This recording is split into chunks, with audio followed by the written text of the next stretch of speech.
시편, 이 시편 30편은 다윗의 시로 알려져 있습니다. 이 다윗이 그 내용적으로는 그렇습니다. 죽음 직전까지 갔던 그런 그 치명적인 질병과 고난을 겪었던 그 사람, 이 시인이 치유와 회복을 받고 나서 하나님 앞에 드리는 감사의 찬양의 시, 찬송, 그것이 바로 오늘 시편 30편의 내용입니다. 우리가 내용을 좀 분류해 보시면 1절부터 3절까지의 내용은 감사와 찬송을 하는 이유를 밝히고 있습니다. 원수로부터 건져 주셨기 때문이라고, 죽음의 위협으로부터 생명을 지켜주셨기 때문이라.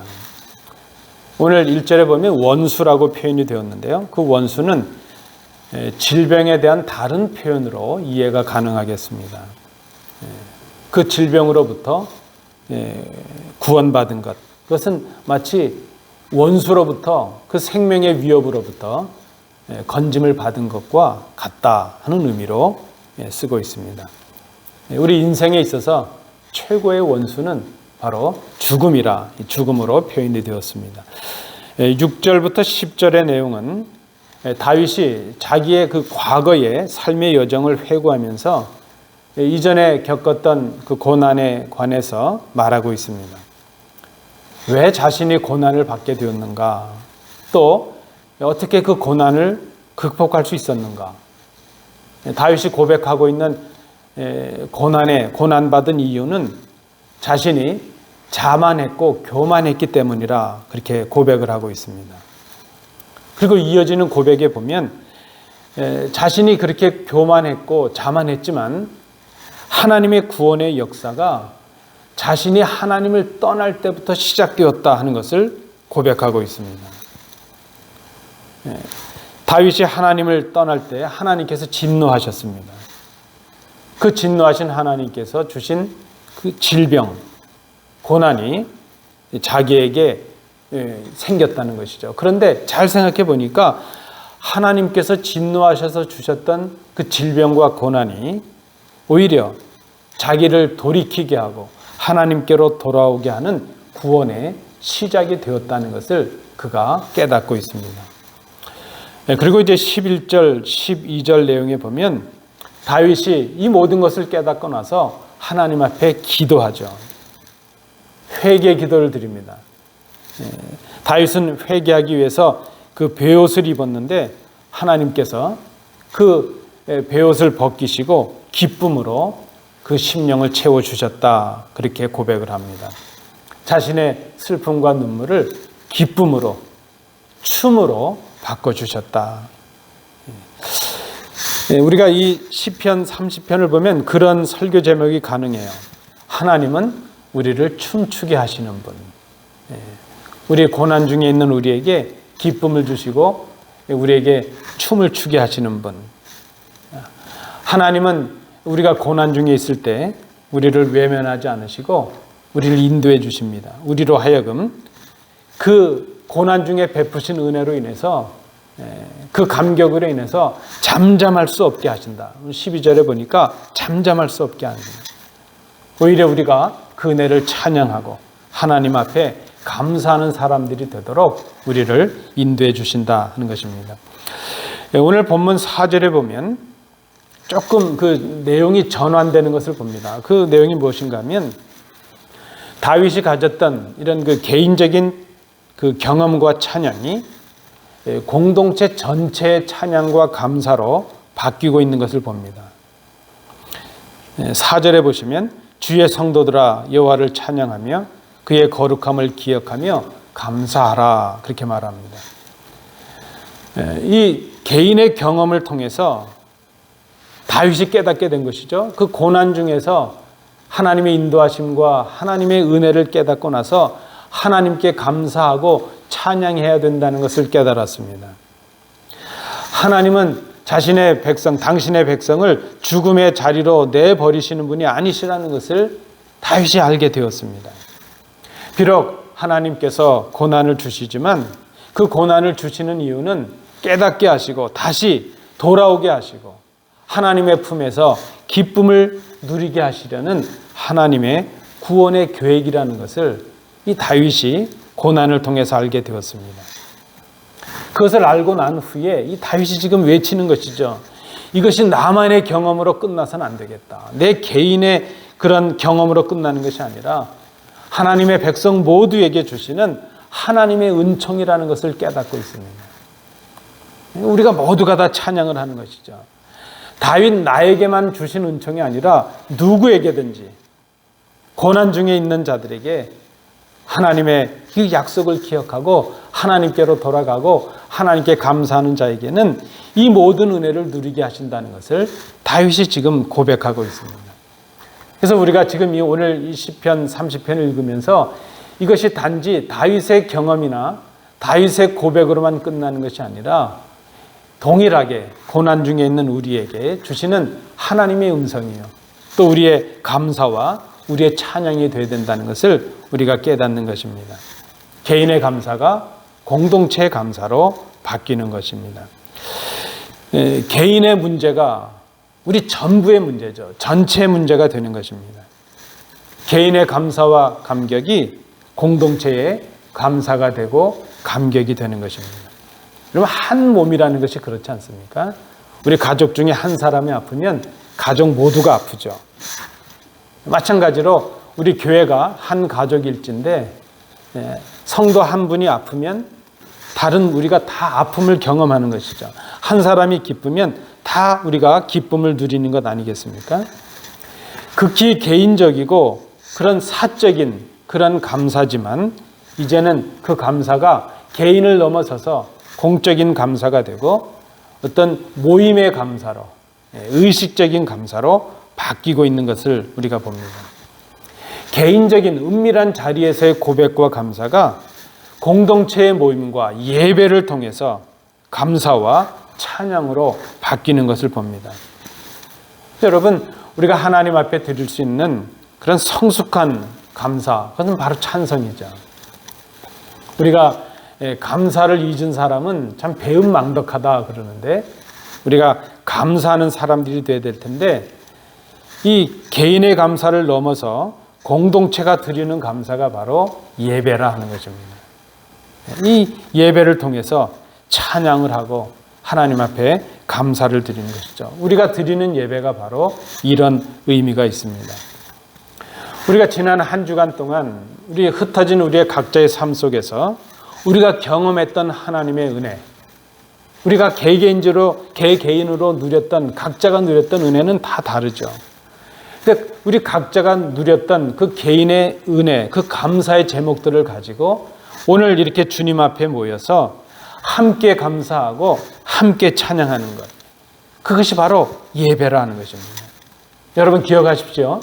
그러므로 예배가 없는 삶, 예배를 드리지 않는 삶은 하나님의 은혜에 대해서 감사하지 않는 삶이라 말할 수 있습니다. 예배하지 않는 삶은 하나님을 향하여 감사를 잊은 배은망덕한 삶이 될 수밖에 없습니다. 찬양이 없는 그런 삶이라는 것이죠. 오늘 우리가 살피시는 이 시편 30편 중에 중요한 단어는 감사라는 단어입니다. 구약 성경은 히브리어로 쓰여져 있는데요. 오늘 본문에는 그 감사라는 단어가 이제 찬송이라는 단어로 쓰이고 있는데 야다라는 단어가 쓰였습니다. 보통 히브리어에서 찬송하다 이렇게 쓰일 때는 테힐라라는 단어가 쓰입니다. 그런데 이 야다라는 단어는 찬송으로 쓰였지만 원래는 감사라는 단어인데 이 야다라는 단어가 좀 특별합니다. 이 단어는 사람에게는 쓰지 않는 그런 단어입니다. 사람을 향해서 감사하다 이런 뜻으로 쓰일 때는 다른 축복하다는 뜻을 갖는 그런 그 바라크라는 단어 혹은 몸을 굽히다 하는 뜻인 샤카라 이런 단어를 씁니다. 그러니까 지금 이 본문에서 찬송으로 쓰여진 이 감사라는 단어, 야다라는 단어는 사람에게 쓰이는 것이 아니고 하나님을 향해서만 쓰는 그런 단어이죠. 하나님을 향한 감사가 곧 찬송이라는 것입니다. 여러분, 우리 가정에서나 우리가 직장에서 우리가 일주일에 우리의 삶을 통해서 찬송하는 삶이 될 수 있기를 원합니다. 우리 입술에 좀 찬송을 올려서 하나님을 찬양하십시오. 그 하나님을 찬송하고 찬양하는 것이 성숙한 감사의 삶이라는 것을 우리가 생각할 수 있습니다. 우리가 감사하는 사람이 되고 하나님을 찬송하는 사람이 되어야 되는데 감사의 이유가 무엇인가? 오늘 성경 30편, 시편 30편의 내용을 통해서 보면 질병으로부터 치유를 받았기 때문이란, 원수로부터 우리를 구원해 주시고 우리의 생명을 보존해 주셨기 때문입니다. 구원해 주셨기에 감사합니다. 그런데 이제는 그 개인의 구원에 대한 감사, 회복에 대한 감사를 공동체와 함께 나누고 있습니다. 그저 개인이 나를 고쳐주셨고 구원해 주셨으니까 하나님 감사합니다, 이렇게 하면 될 텐데 왜 이것을 공동체원들과 우리식으로 말하면 교회에서 예배로 이것을 나누는 이유가 무엇인가? 그것은 단순히 병에서 고침을 받았고 죽을 자리에서 살림을 받았고 원수에게서 구원을 받았다, 단순히 그 이유만 있는 것이 아니라 이제 고쳐주셔서 감사한 것이 아니라 그런 경험들을 가지고 우리가 모여서 예배함으로 그런 치유의 은혜를 주신 하나님을 향하여 감사하는 것입니다. 자신의 고난을 통해서 하나님께서 어떤 분이신가 하는 것을 알게 되었기 때문입니다. 그래서 내 병이 나았다는 개인의 감사가 이제는 그 능력을 가능하게 하시는, 나를 치유하시는 하나님을 향한 찬양과 감사로 바뀌는 것입니다. 성숙한 감사죠. 고쳐주셔서 감사하고 주셔서 감사한 것이 아니라 고침을 주시는 하나님을 향한 감사입니다. 내 병을 고쳐주셔서 감사했다면 이제 공동체 감사, 예배 감사는 그러한 은총을 주신 하나님, 나를 사랑하시고 나와 함께 하시는 하나님, 존재로 인한 감사가 되는 것입니다. 우리의 슬픔을 기쁨이 되게 하신 하나님. 그래서 성숙한 감사일수록 주셔서 감사하는 것이 아니라 존재로 인해서 감사하는 것이죠. 여러분, 제 어릴 때 보면, 저희 아이들이 어릴 때 보면 제가 이제 퇴근을 하면서 아이들에게 이렇게 장난감이나 먹을 걸 사가지 않습니까? 특별히 지금 이제 우리 큰 아이가 있는데, 우리 큰 아이가 어릴 때 제가 이렇게 사가면 이제 아파트 엘리베이터가 열리고 제가 문 앞에 서면 어떻게 알고 먼저 뛰어나오는 것이죠. 뛰어나와가지고 제가 원하는 건 아빠하고 저 얼굴을 보고 저에게 안기고 그걸 원하는데 제 손을 보는 거예요. 아이가 나와서 제 손만 보고 손에 아무것도 없으면 에이 하고 돌아서는 거죠. 우리 어릴 때 아이들이 그러더라고요. 지금은 그렇지 않겠죠? 여러분, 우리가 성숙한 신앙인이 될수록 주셔서 감사하고 고쳐주셔서 감사하고 그런 감사를 넘어서죠. 그런 성숙한 감사, 존재로 인한 감사, 하나님을 인한 감사의 사람이 되게 되면 안 주셔도 감사할 수 있고요. 때로는 고난 속에 있어도 감사할 수 있고, 때로는 질병이 우리를 엄습해도 감사할 수 있고, 실패가 있어도 감사할 수 있죠. 우리의 찬송을 받으시는 분이 우리의 조건을 충족해 주셔서가 아니라 하나님이시기 때문에, 찬송을 받으셔야 될 하나님이기 때문에 우리가 감사할 수 있는 사람이 됩니다. 오늘 본문이 기록하고 있습니다. 찬송을 받으시기 합당하신 그 하나님이 어떤 분이신가?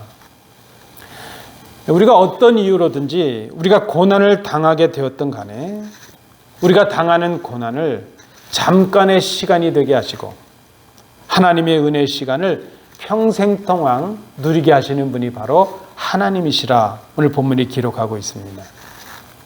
우리의 고통을 잠깐이 되게 하시고 앞으로 누릴 기쁨을 영원히 되게 하시는 분, 그 하나님은 우리가 당하는 고난을 하나님의 은총을 입는 통로가 되게 하시는 그런 분이십니다. 믿는 우리에게 고난은 실패요, 절망이요, 낙심이 아니라, 패배가 아니라 하나님께로 나아가는 첩경이요, 지름길이요, 통로가 되는 것이죠. 우리를 죽음의 자리에까지 몰고 가던 그 무시무시했던 고난과 역경과 슬픔도 장차 하나님께서 우리에게 주실 기쁨을 위한 잠깐의 과정이 되게 하시겠다. 바로 그 하나님. 그러므로 우리의 찬양, 우리 성숙한 사람이 드려야 되는 찬양은 하나님 존재로 인한 찬양입니다. 하나님을 향한 최고의 감사입니다. 내 조건의 만족을 위한 감사가 아니라 하나님의 존재로 인한 감사. 여러분, 이것이 필요하지 않겠습니까? 우리 성도들 간에도, 가족들 간에도 그런 관계가 필요하죠. 나에게 잘해주면 감사하고, 그저 나에게 많이 주면 감사하고, 그런 것을 넘어서서 이제 존재로 인한 감사가 우리에게 필요하다는 것입니다. 우리가 이 고난과 역경, 또 영광과 기쁨을 위한 그런 과정일 수 있다는 것을 우리가 깨닫는 것이 중요합니다. 이것이 바로 개인의 감사를 넘어서서 공동체의 예배를 통해서 이루어져야 될 감사라는 것입니다. 여러분, 예배가 하나님께 드리는 성숙한 감사입니다. 예배를 소중하게 생각하십시오. 예배를 귀하게 생각하십시오. 예배 참여에 힘쓰십시오.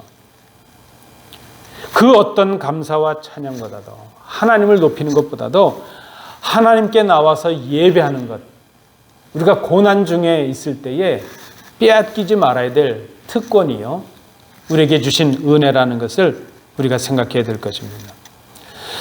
고난 속에서도 우리를 회복하시는 하나님을 기억하는 것, 그것이 바로 예배라는 것이죠. 오늘 본문에서 발견하는 우리가 이 고난 속에서 예배자로서 기억해야 될 것은 무엇인가? 세 가지를 정리해 봅니다. 첫 번째입니다. 우리가 당하는 고난이 우리가 하나님을 떠난 데서 오는 것이라는 것을 깨닫는 것입니다. 7절 말씀 제가 새 번역 성경으로 읽어드립니다. 새 번역이 좀 더 실감이 납니다. 아, 태산보다 더 든든하게 은총으로 나를 지켜주시던 주님께서 나를 외면하시자마자 나는 그만 두려움에 사로잡히고 말았습니다. 다윗이 지금 자기의 심정을 고백하고 있습니다. 다윗은 형통할 때가 있었습니다. 전쟁에 나갈 때마다 이겼고요. 모든 사람들이 자기 앞에 나와서 무릎을 꿇을 때가 있었습니다. 그렇게 형통하고 소위 말하는 잘 나갈 때 다윗은 겸손하지 못했습니다. 이 모든 형통을 허락하신 분이 하나님이시라는 것을 깨닫지 못했습니다. 자기 외에는 보이지가 않은 거예요. 그는 자만했고 교만했습니다. 하나님의 은혜를 기억하지 못했고 그저 자신의 능력이요, 자신의 힘과 그런 자신의 자랑거리로만 삼았습니다. 그때 하나님께서 다윗에게 주셨던 그 처분이 무엇인가 하면 그를 외면하는 것이었습니다. 다윗에게서부터 얼굴을 돌리시는 것이었습니다. 그것이 다윗에게 고난의 시작이 되었습니다. 다윗이 지금 그것을 깨닫고 있는 것이죠. 그것을 깨닫고 고백하고 있습니다. 그 하나님의 외면, 자신에게 시작된 고난을 깨닫고 나서 지금 보니까 고난은 죄의 결과나 죄에 대한 징벌의 결과가 아니었다는 것입니다. 소위 말하는 고난이 죄값이 아니었다는 것을 깨닫습니다. 오히려 고난이 그 하나님의 분노와 하나님의 외면하심의 결과였다는 것을 그가 깨달았다는 것입니다. 우리가 당하는 고난 속에 하나님의 관계, 우리 그 고난과 하나님의 관계가 있다는 것을 깨달은 것이죠. 여러분, 무엇이 신앙입니까? 신앙이라고 하는 것은 우리의 삶에 나타나는 일들을 하나님과 관계에서 해석하는 것, 그게 바로 신앙입니다. 하나님의 뜻이 있으시겠지, 하나님 뭔가 계획이 있으시겠지, 하나님과의 관련 속에서 내 삶을 이해하고 해석해내는 것, 그것이 바로 신앙이죠. 다윗이 자신이 고난을 당하고 그 고난의 자리에 있을 때에 그것을 깨닫게 된 것입니다. 아, 이 고난이 내가 하나님을 떠난 때문이고 하나님께서 나를 외면하셨기 때문이구나. 하나님이 진노하셨기 때문이구나. 그것을 깨닫고 나니까 이 다윗에게 있어서 구원은 무엇입니까? 하나님께로 돌아가는 것입니다. 외면하셨던 하나님이 하나님의 얼굴을 자신에게 돌려주시는 것, 그것이 바로 구원이라는 것을 그가 깨닫게 된 것이죠. 여러분, 우리가 고난 속에 있을 때 우리가 기억해야 될 것이 무엇입니까? 이 고난이 하나님을 떠난 진노일 수 있다는 것, 하나님이 지금 나를 외면하실 수 있다는 것, 구원은 우리가 하나님께로 돌아가는 데 있다는 것을 우리가 깨달아야 될 것입니다. 두 번째입니다. 우리가 고난 속에서 깨달아야 될 예배자의 모습은 하나님과 단절되는 것이 진정한 죽음이라는 것을 깨닫는 것입니다. 우리 보통 사람들은 다 죽음을 두려워하죠. 이 땅에서 우리가 죽는 것을 끝이라고 생각을 합니다. 그런데 하나님의 백성에게 이 땅에서의 죽음은 끝이 아닙니다. 여러분, 이것을 기억하십시오. 우리 육체의 죽음은 끝이 아닙니다. 모든 인간은 다 영원히 삽니다. 우리가 그것을 믿고 있죠. 그것이 우리의 신앙입니다. 우리는 죽어도 영원히 사는 사람들입니다. 근데 문제는 어디에서 사느냐 하는 게 중요하죠.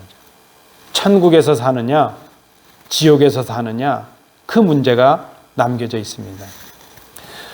그렇게 볼 때 진짜 우리가 두려워해야 될 것은 하나님께로부터 떨어지는 것입니다. 육체의 죽음이 아니라 하나님이 우리를 외면하시는 것, 하나님과 관계가 중단되는 것, 그것이 진정한 죽음입니다. 성경은 하나님께로부터 떨어지는 것, 하나님과의 관계가 단절되는 것을 죽음이라고 말씀하고 있습니다.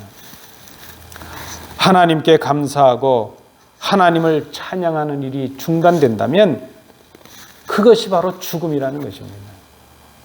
우리가 성도가 되었는데 하나님을 예배하는 일이 중단되었다면 하나님께로부터 떨어진 것이요, 하나님과의 관계가 중단된 것이요, 그것이 죽은 것입니다. 여러분, 예배가 이렇게 소중합니다. 그것이 진정한 죽음입니다. 하나님께 감사하고 하나님을 찬양하는 일, 예배하는 일이 이어져야 됩니다. 그것이 살아있는 신앙입니다. 살아있는 교회, 죽어있는 교회, 여러분, 다른 데서 찾을 것이 아닙니다. 얼마나 많이 모이느냐, 얼마나 큰 교회냐, 얼마나 재정이 넉넉하냐, 거기에 살아있느냐 죽느냐, 생명이 거기에 있지 않습니다. 하나님과 관계가 이어지고 있는가? 하나님과 관계가 중단되었는가? 하나님께 감사하고 하나님을 찬양하는 예배가 중단되지 않고 있는가? 우리 개인적으로도 그렇습니다. 내가 죽어있는 신앙인인가 아닌가? 내가 죽어있는가 아닌가? 하나님과 내가 단절이 되어 있는가 아닌가? 내 예배가, 하나님을 향한 예배가 중단되어 있진 않은가? 내 일주일의 삶 속에서 기도와 말씀으로 하나님과의 관계가 이어지고 있는가? 여러분, 우리가 맺어야 될 하나님과의 관계, 우리가 살아있다는 증거는 감사와 찬양의 관계입니다. 말씀으로 순종함으로 하나님과 이어지는 관계입니다. 진정한 예배 회복이 우리가 하나님 앞에서 살아있다는 참 증거가 될 수 있습니다. 마지막 세 번째입니다. 우리가 이 고난 중에 드리는 예배자의 모습으로 또 깨달아야 될 것은 우리의 고난과 역경이 하나님의 은총이라는 것, 하나님의 사랑이라는 것을 깨닫는 것입니다.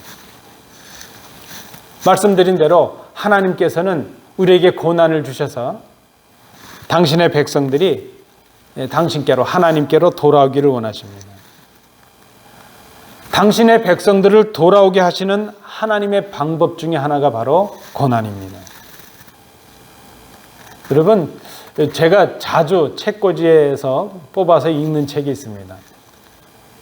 이미 돌아가셨는데요, 홍사중이라는 분이 지으셨던 아버지의 회초리가 그립습니다라는 책이 있습니다.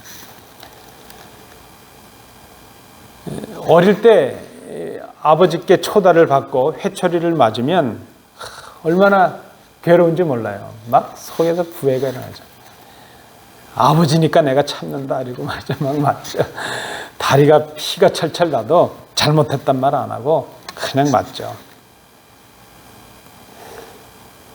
밤이 돼서 이제 아픈 다리를 움켜잡고 자고 있는데 잠결에 보면 아버지가 저를 때리셨던 그 종아리에, 회초리 자리에 약을 발라주고 계셔요.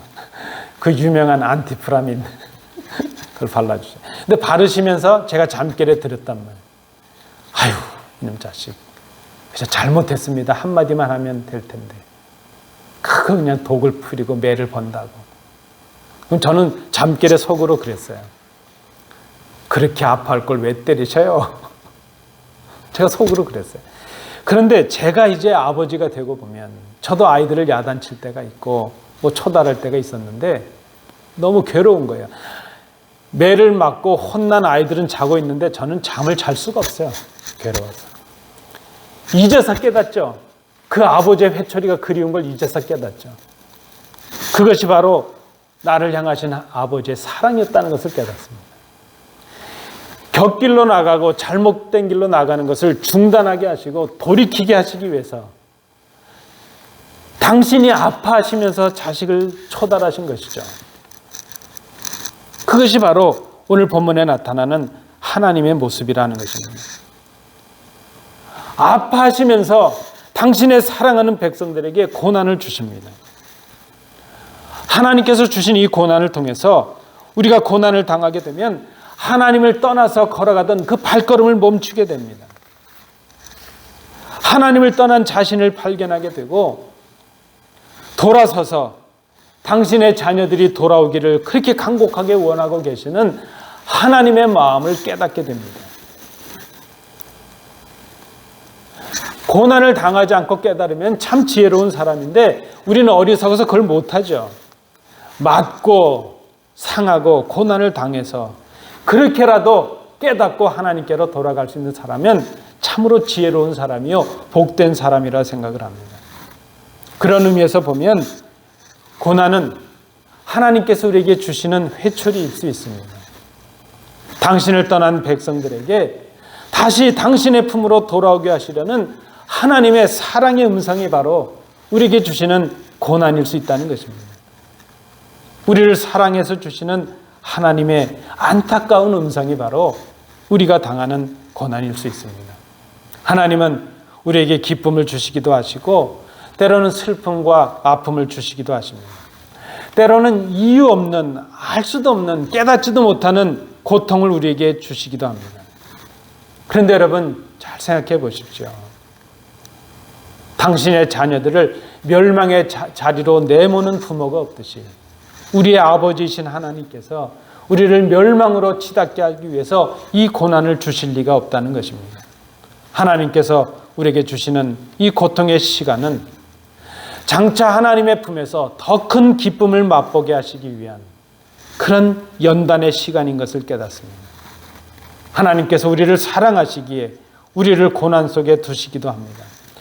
그러나 사랑이 많으신 우리 아버지는 우리를 위하여 이 시간을 줄이십니다. 지금 다윗이 이 시를 통해서 그것을 깨닫고 고백하고 있는 것이죠.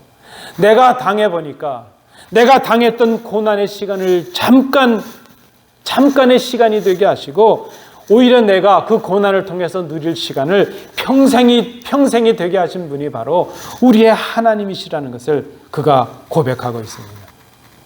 하나님은 우리의 슬픔이 변하여 춤이 되게 하시는 분이십니다. 내가 입고 있는 이 슬픔의 옷을 벗기시고 기쁨으로 옷 입게 하시는 분이 바로 우리 하나님이십니다.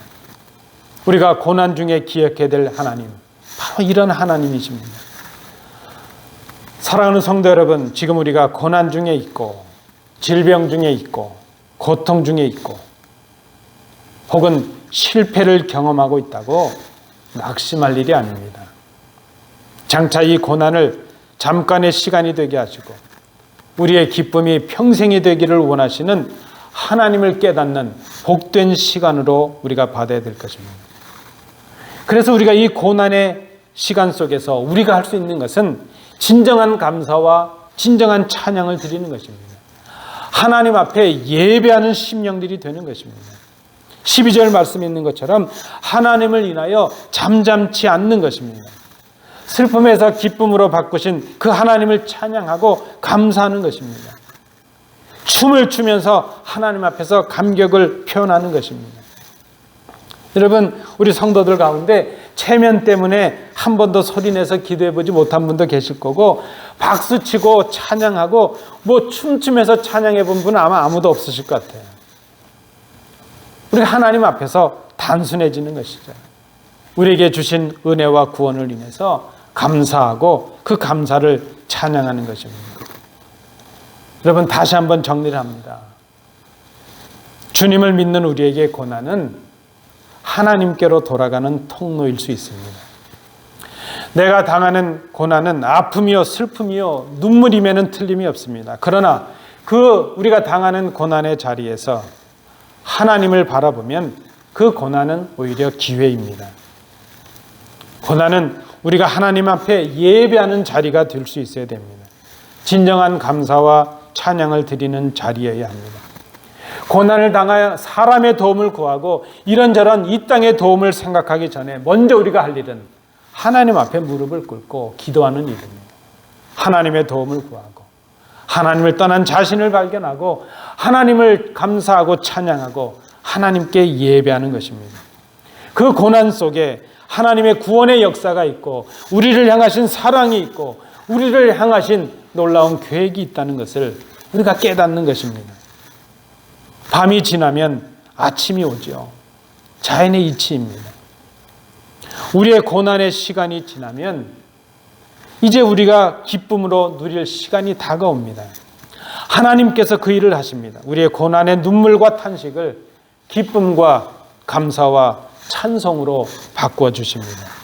우리가 경험하는 고난을 잠깐의 시간이 되게 하시고 앞으로 누릴 기쁨을 평생의 시간이 되게 하십니다.